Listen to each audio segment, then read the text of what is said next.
प्रिय विद्यार्थी मित्रांनो, आपण आज प्रेपोजिशन्स म्हणजेच शब्दयोगी अव्यय यांच्याबद्दल माहिती घेणार आहोत. ऑन, ओव्हर आणि अबो यांबद्दल आपण माहिती बघणार आहोत आणि यामध्ये काय डिफरन्स आहे, काय वेगळेपण आहे ते बघणार आहोत. ऑन हे नेमकं कोणत्या संदर्भात वापरतात, केव्हा वापरतात हे आपल्याला बघायचं आहे. त्याच्यानंतर ओव्हरबद्दल आपल्याला माहिती घ्यायची आहे. ऑन, ओव्हर, अबो हे प्रेपोजिशन आपल्याला आपल्या पुस्तकांमध्ये अनेक वाक्यांमध्ये दिसतात. त्याचा नेमका अर्थ काय होतो हे आपल्याला जाणून घ्यायचं आहे. या ठिकाणी चित्राच्या मदतीने, ॲनिमेशनच्या मदतीने आपण या शब्दयोगी अव्ययांना, प्रिपोजिशन्सला समजून घेणार आहोत. अबोमध्ये आणि ओव्हरमध्ये नेमका काय फरक आहे हे तुम्हाला उदाहरणाद्वारे समजून सांगत आहे.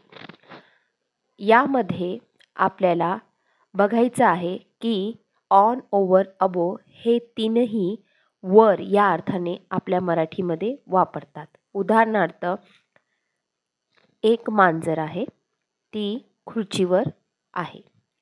तर या ठिकाणी आपण वाक्य कसं तयार करणार? Where is the cat sitting? The cat is sitting on the chair.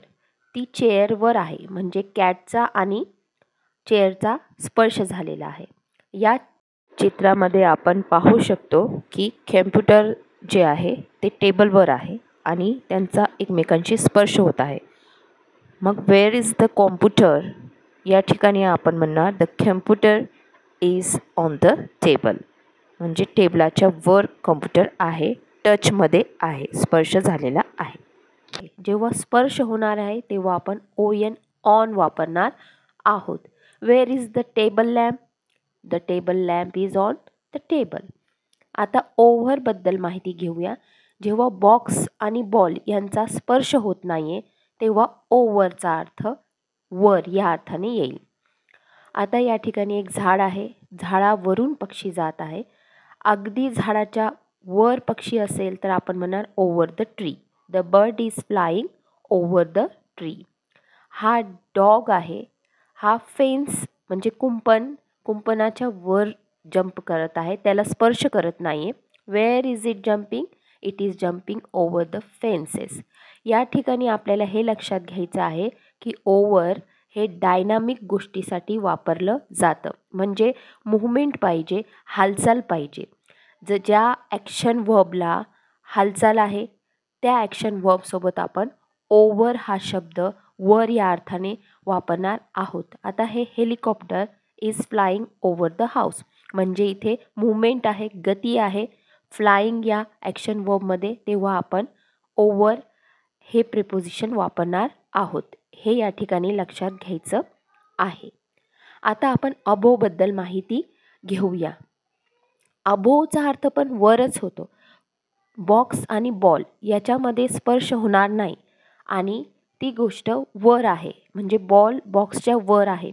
या ठिकाणी हालचाल होणार नाही आहे, परंतु अबो हे गतिदर्शक शब्दयोगी अव्यय नाही. आपण उदाहरणामध्ये याला समजून घेऊयात. एक सिटी दाखवलेली आहे, त्याच्यावरती एक आभाळ आहे. आता या सिटीमध्ये, या शहरामध्ये आपल्याला बघायचं आहे की कशा प्रकारे बिल्डिंगच्या वर क्लाउड आहे. ठीक आहे, तर मग जेव्हा क्लाउड तिथं स्थिर आहे, ते मूव्हमेंटमध्ये नाही आहे, हलत नाही आहे, त्याच्यामध्ये गती नाही आहे, तेव्हा आपल्याला अबो हा शब्द वापरावा लागेल. जर क्लाउडला गती असते, मूव्हमेंट असते, तर आपण ओव्हर हा शब्द वापरला असता. There is a big dark cloud over the buildings. अशा पद्धतीने स्थिर आहे, त्यावेळेस आपण अबो वापरणार आहोत. दुसऱ्या उदाहरणामध्ये आपण बघूया की एक शेल्फ आहे, बुक शेल्फ म्हणजे पुस्तकांची एक रॅक आहे, त्याच्यावरती एक इलेक्ट्रॉनिक वॉच आहे, घडी आहे. तर आपण वेअर इज द क्लॉक, ही घडी कुठे आहे, तर ती स्थिर तिथं ठेवलेली आहे त्या बुक शेल्फवर. तर आपण काय म्हणणार, it is above the book shelf. म्हणजे स्थिर आहे वस्तू एखाद्या वस्तूवर आणि त्याच्यामध्ये अंतर आहे, ते एकमेकांना स्पर्श होत नाही. अशा वेळेस the picture is hung above the window. अशा पद्धतीने आपण ऑन, ओव्हर आणि अबो हे 3 प्रिपोजिशन्स पाहिले आणि त्यांच्यामधला आपण फरक पाहिलेला आहे. तिघांचा अर्थ मराठीमध्ये वर होतो, परंतु ऑनमध्ये एक गोष्ट दुसऱ्या गोष्टीच्या वर आहे, तेव्हा त्याच्यामध्ये जर का कॉन्टॅक्ट होत असेल, स्पर्श होत असेल, तर आपण ऑन म्हणू. The glass is on the table. Over हे प्रिपोजिशन वापरताना जेव्हा आपण ॲक्शन वर्ब वापरूया, कृतीयुक्त क्रियापदे ज्याच्यामध्ये गती आहे, त्या गतियुक्त क्रियापदांसोबतच आपल्याला ओव्हर हे प्रिपोजिशन वापरायचं आहे. ओव्हरमध्ये एक लक्षात घ्यायचं आहे की स्पर्श होणार नाही.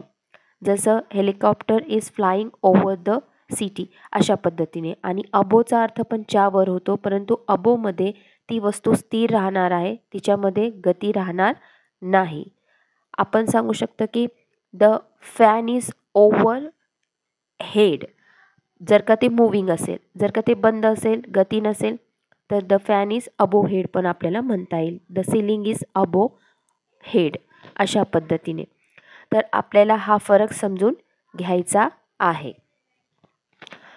जर ओव्हरमध्ये एक गोष्ट आणखीन आहे की the bridge is over the river.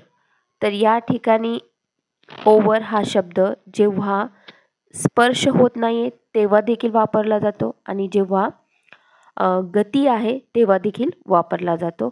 याचे काही उदाहरण आपण नंतर बघणार आहोत.